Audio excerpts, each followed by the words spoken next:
Amigos de María Visión, nos encontramos con una persona queridísima, conocida por todos ustedes, Marino Restrepo.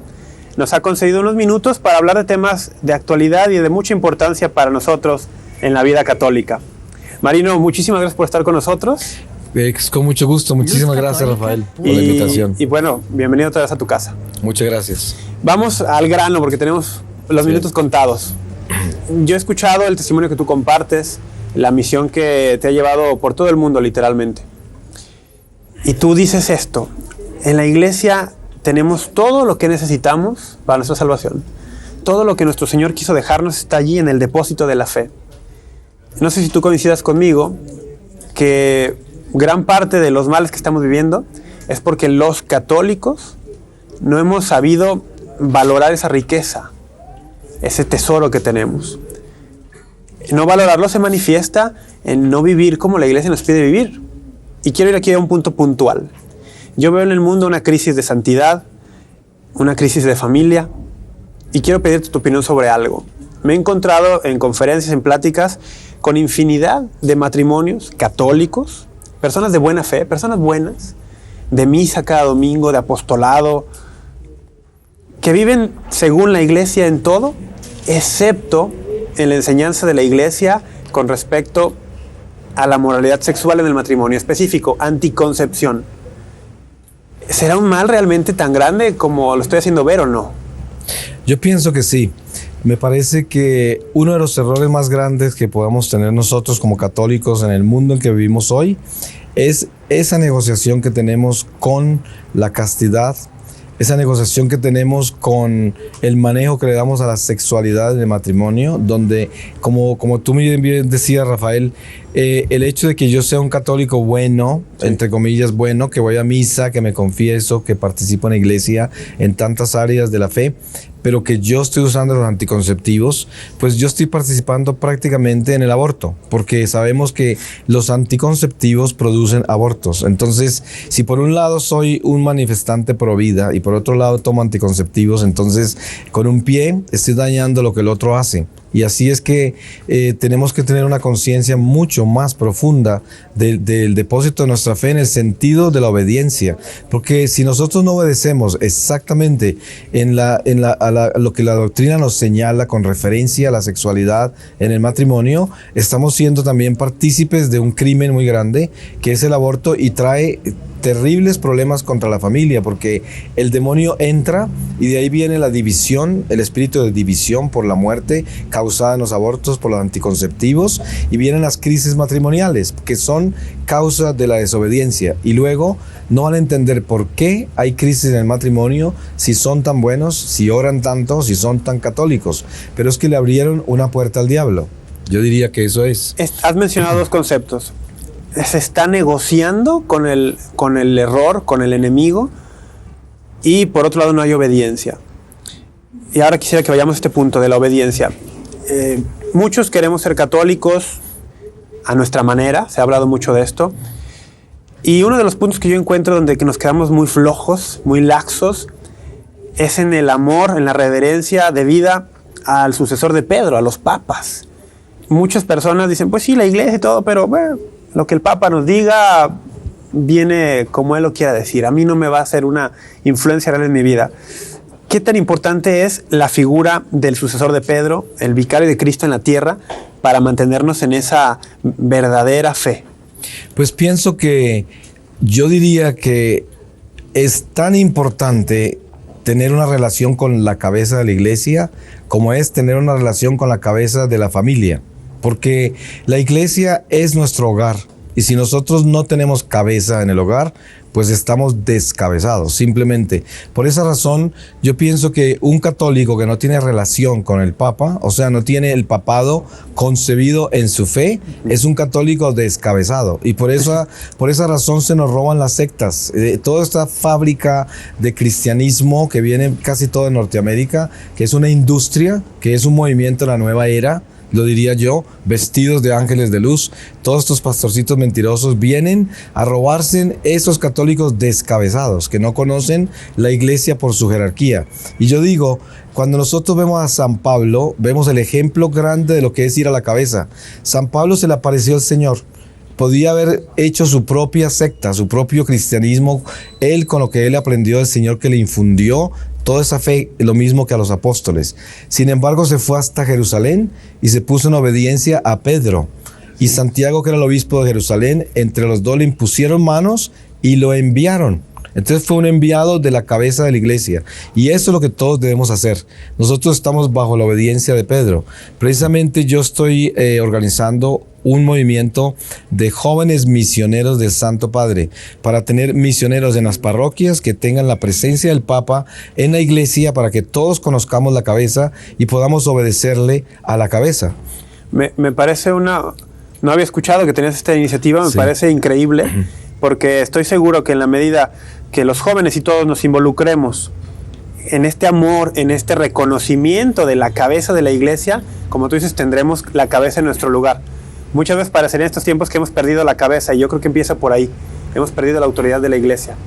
Has mencionado ahora otro punto que a mí en lo personal me importa muchísimo.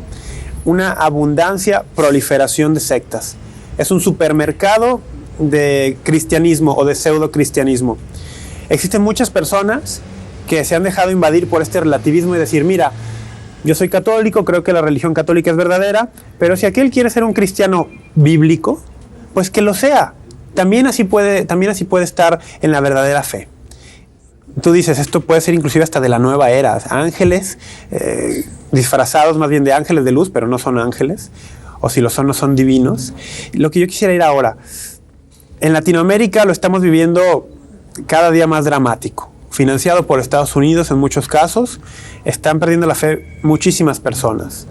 Nosotros, el católico militante, ¿qué de manera concreta debemos y podemos hacer para evitar este éxodo masivo de católicos a las sectas? Primero que todo, debemos apreciar la iglesia en la estructura de la fe, de la doctrina. O sea, debemos estructurarnos con el catecismo, con la doctrina social, y debemos entender que nosotros tenemos una iglesia que tiene todas las verdades. Tenemos una iglesia que no solamente tiene todas las verdades, pero tiene la misión de Jesucristo. Entonces, todas estas sectas que vienen a cambiarnos la iglesia, trayéndonos estas historias aterradoras del pasado de nuestra iglesia, las batallas de los cruzados y quién sabe cuántas tácticas de mercadeo que tienen ellos, lo primero que hacen es robarnos a la Virgen María. Sí. Y dense cuenta ustedes, nadie que pueda venir en el nombre de Dios puede llegar a robarse a María de la iglesia y del corazón del cristiano. Esa es la primera señal de Satanás. Fíjense ustedes Apocalipsis 12, lean ahí en Apocalipsis 12 qué es la iglesia, qué es María y qué es el diablo, que en ese capítulo se arroja Satanás a la tierra, como dice San Juan, y ahí encontramos la respuesta de lo que son las sectas. Entonces, estos pastorcitos mentirosos que vienen a decirnos que María no debe ser para nosotros una figura prominente en nuestra fe, ya de por sí están descalabrando nuestra fe. Entonces yo diría que lo importante para el católico es estructurarse verdaderamente en el conocimiento de su fe, y por eso debemos tener ese vínculo interno profundo con las verdades reveladas. Y la Biblia, la escuela más grande de la Biblia es nuestra liturgia católica. Si usted quiere aprender la Biblia, vaya a misa y escuche la palabra. Nosotros tenemos el perfecto estudio del Antiguo Testamento, el Salmista y el Evangelio, perfectamente alineado y discernido, sin necesidad de que usted entre en los cursos más sofisticados de Biblia. En la iglesia, con la liturgia y los 3 años del círculo litúrgico, usted se aprende la Biblia enterita mejor que en cualquier escuela. ¿Por qué no sabe la Biblia católico? Porque ni va a misa, y eso es lo que sucede. Y ha dado en un punto que me ha encantado. En el corazón de la iglesia está la liturgia, la misa, que es lo más grande que tenemos en esta tierra. Allí es el lugar natural para aprender la Biblia. Exacto. Ahora, quiero ir ahora entonces a la liturgia. Muchas veces los católicos nos falta aprecio por nuestra liturgia. Y siendo que la Santa Madre Iglesia nos ha dado normas clarísimas para la dignidad de la liturgia, porque es algo digno, de pronto la liturgia de la Eucaristía, la misa, se vuelve un show personal. ¿Cómo afecta esto la fe? Pues precisamente lo que yo digo es que el Papa Juan Pablo II nos invitó a la nueva evangelización. Y yo creo que la nueva evangelización es precisamente para todos, incluyendo el clero. Porque hay un área del clero que indudablemente está desnutrida espiritualmente y ha negociado ese compromiso de la fe pastoral con el mundo. Entonces se ha vuelto políticamente correcto. Y yo sé que este sermón no le gusta a nadie, pero es con todo el respeto que el clero se merece, porque yo amo el clero católico, soy el primer defensor del sacerdocio y soy una persona obediente a la iglesia. Pero tengo que decir la verdad, en el clero hay muchas áreas desnutridas, la liturgia se está tratando mal y se están haciendo cosas muy laxas en la liturgia que envían un mensaje equivocado a los fieles y le dan a los fieles un libertinaje con relación a las tradiciones sagradas y a lo sagrado de la liturgia en general, que lleva al hombre a desnutrirse y a protestantizarse. Creo que diste en el punto. Lo lleva a protestantizarse. Ha negociado, me gustó mucho esa frase, han negociado para hacer cosas políticamente correctas. Dicen, a la gente le gusta esto, la gente hay que darle, como si la misa no fuera en sí mismo algo que atrayente por Cristo, hay que introducirle elementos para atraer personas. ¿Qué hace esto? Vuelve nuestra liturgia como la de los pastores, que tienen un gran show, que tienen allí el multimedia, que tienen todo esto, donde el centro es el pastor, no Jesucristo. Marino, en la cuestión de la obediencia, tú lo acabas de decir, tú vives en obediencia a la iglesia. Los santos padres de la iglesia siempre mencionaban, la obediencia abre el entendimiento. Tú esto lo has experimentado en carne propia. ¿Cómo podrías recomendarnos a nosotros que para entender estas verdades de la iglesia que a veces no entendemos y por eso no las vivimos, hay que ser primero obediente? ¿Cómo exhortaríamos a eso? Pienso que la obediencia es la esencia de la pobreza espiritual y es la esencia de la misma castidad, porque sin obediencia no puede haber castidad y sin castidad no puede haber pobreza espiritual. Entonces, la obediencia es la esencia de nuestra fidelidad a Dios, donde podemos vivir su voluntad, porque estamos siguiendo los pasos que Él nos ha marcado en Jesucristo. Una persona que no es obediente a las tradiciones sagradas de la iglesia, que no es obediente a la misma señal que Dios nos ha dejado tan claras en el Evangelio, pues está perdida, es como una rueda suelta.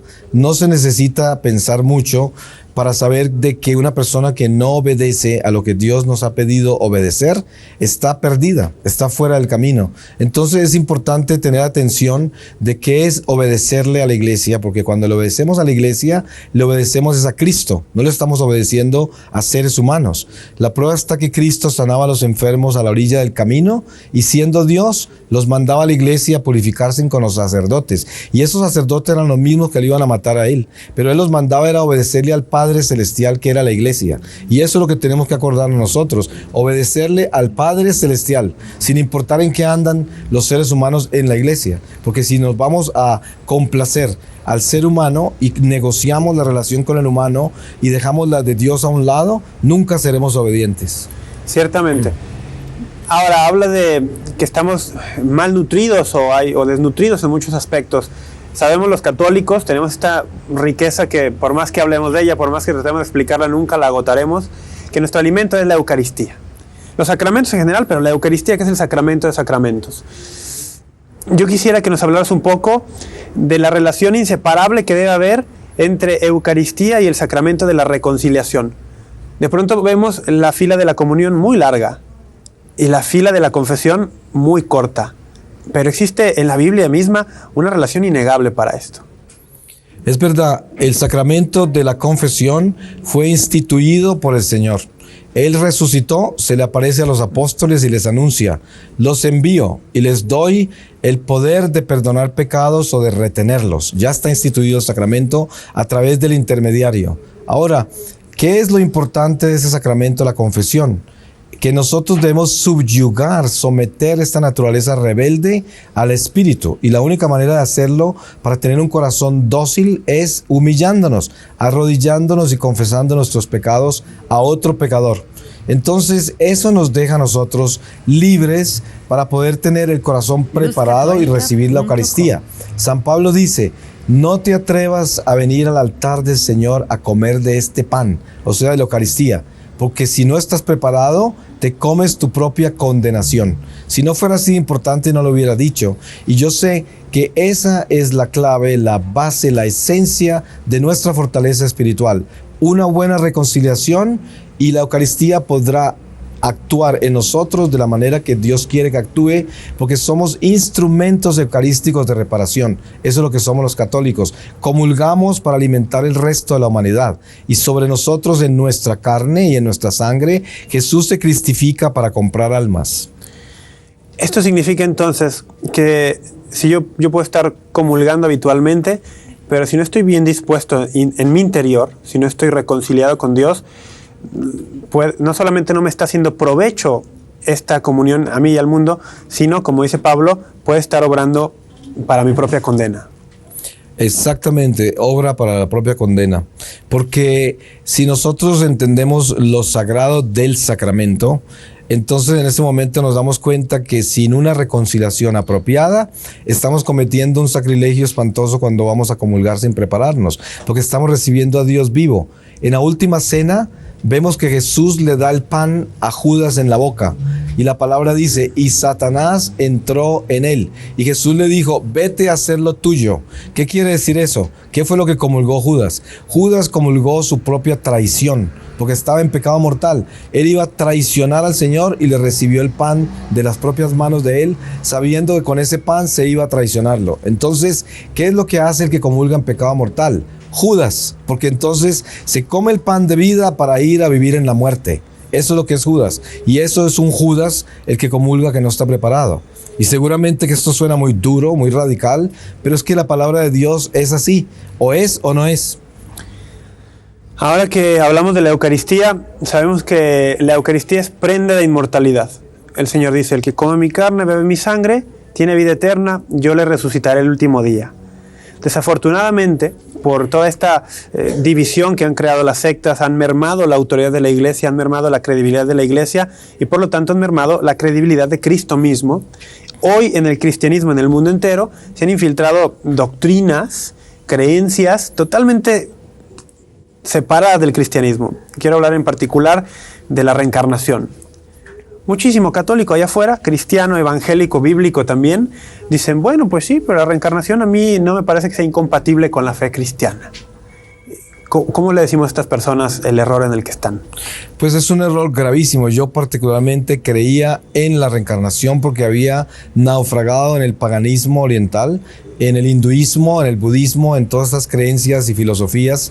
Y hoy puedo decir, por la experiencia de Dios, de que la reencarnación es simplemente un estado primitivo, humano, religioso, de concebir la vida a través de una secuencia de eventos materiales, de el hombre nacer en otros cuerpos hasta encontrar ese estado de nirvana, ese estado de realización personal.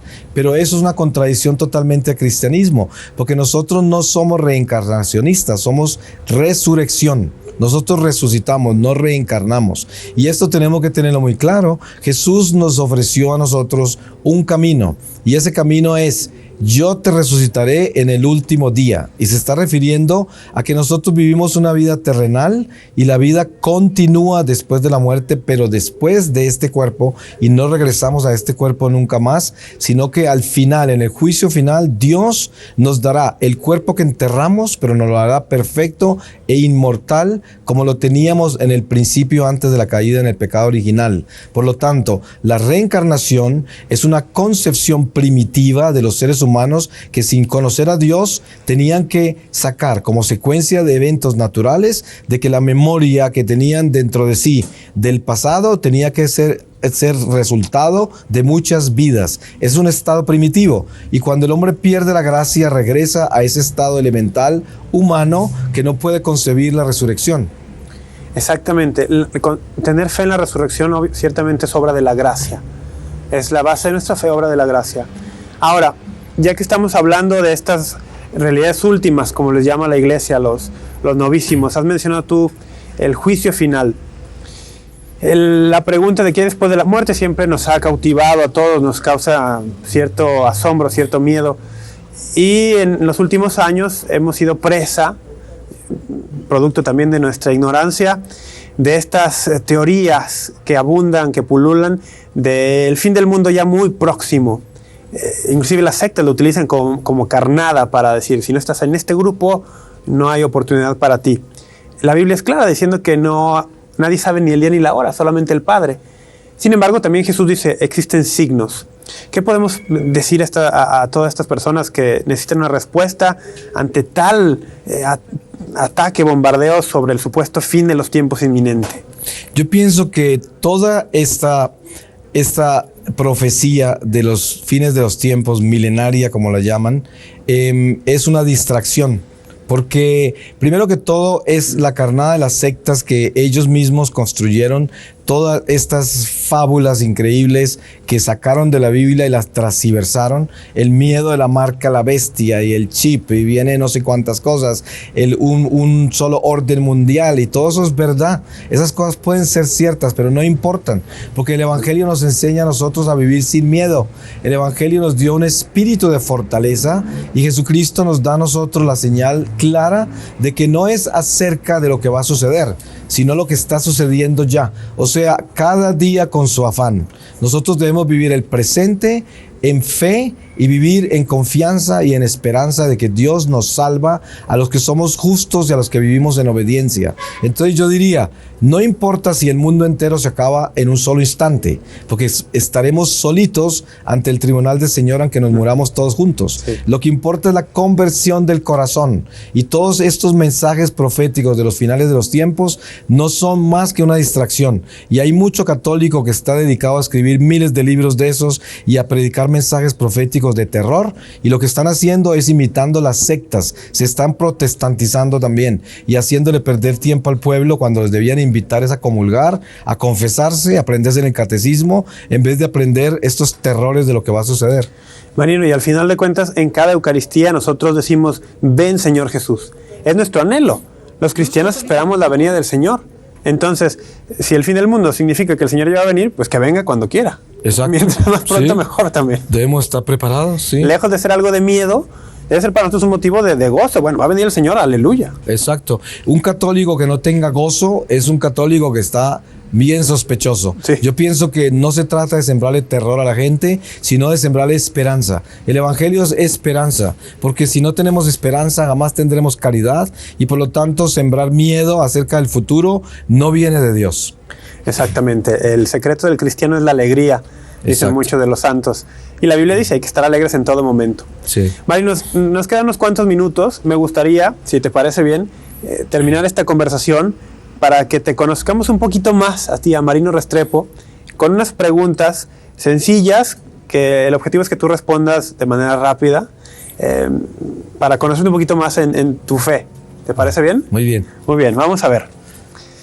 ¿Cuál es tu libro favorito de la Biblia? Mi libro favorito de la Biblia es el libro de Tobías. El libro de Tobías. Sí. Qué interesante. Sí. Muy bien. ¿Y cuál es tu cita favorita en la Biblia? Puede ser de ese libro o de otro. Mi cita favorita de la Biblia es la llegada de la Santa Jerusalén del cielo, en el Apocalipsis. En el Apocalipsis. Sí. Hermoso. Ahora, al Papa recientemente le preguntaron, una pregunta hipotética. Dice, si usted fuese a quedar en una isla desierta y solamente pudiera llevar 2 libros con usted, ¿cuáles llevaría? Respóndeme, ¿cuáles llevarías tú? Y luego te digo qué dijo el Papa. Bueno, primero que todo yo llevaría la Biblia. Ajá. Segundo llevaría el catecismo. Ah, muy bien. El Papa dijo, él llevaría la Biblia y las confesiones de San Agustín. Oh, qué bien. O sea, él es amante de San Agustín. Sí. Ahora, tú has escrito libros. Sí. Y habrás leído muchos libros también. Sí. De esos libros que has leído, ¿cuál es uno que tú dices, me hubiera gustado escribir ese? ¿De los libros que yo he escrito? No, de los que tú has leído. Ah, de los que he leído. Dices, que te haya gustado tanto que dices, me hubiera gustado escribirlo a mí. Imitación de Cristo. Tomás de Kempis. Sí. La imitación de Cristo. Muy bien. Ahora, de toda la historia de la iglesia, desde el tiempo de Jesús hasta ahorita, si pudieras confesarte con el sacerdote que quisieras de toda la historia de la iglesia, ¿con cuál te confesarías? Eso sí es una pregunta bien difícil porque hay demasiados. Es decir, pues para mí hubiera sido por confesarme con León XIII, el Papa, pero también el Santo Cura de Ars, obviamente, y el Padre Pío están en el centro de eso porque son muy contemporáneos, la historia de ellos, ¿no? Sí. Pero yo no me puedo imaginar siquiera lo que sería confesarse con San Pablo, ¿no? Sí, o San Pedro. San Pedro. O sea, la lista es muy grande. Sí, es una lista grande. Una lista muy grande. Ahora, en el mismo tenor de si se pudiera, Sí. ¿A cuál celebración eucarística donde estuviera uno de toda la historia un sacerdote presidente de la Eucaristía te gustaría haber podido asistir? En una celebración eucarística, Sí.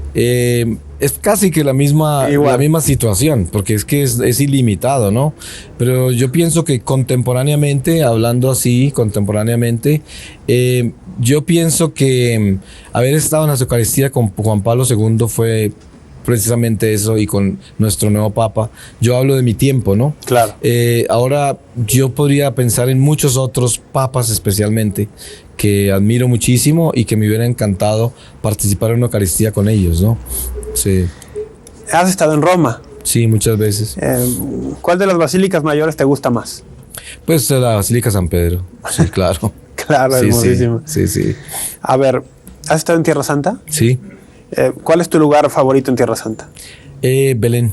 Belén. Sí, el nacimiento. Donde nació el Señor. Sí. Muy bien.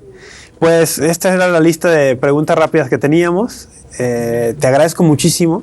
Siempre es muy enriquecedor poder escucharte, poder compartir contigo, que nos ayudes a tener esta guía, a reforzarnos lo que la Iglesia nos enseña, a exhortarnos a ser fieles a esta Iglesia. Te agradezco por la misión que realizas. Cuenta con nuestras oraciones de María Visión, de todo el público que lo ve.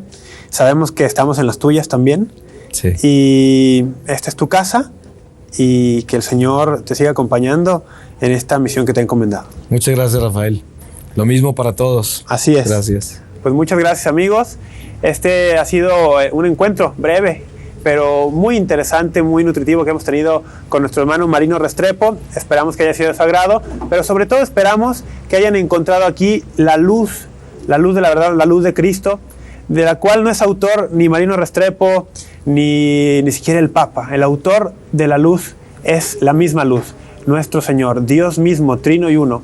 Hay que seguir esa luz que se ha revelado para nosotros en Jesucristo, que ha fundado una sola iglesia, la Iglesia Católica. Que Dios los bendiga.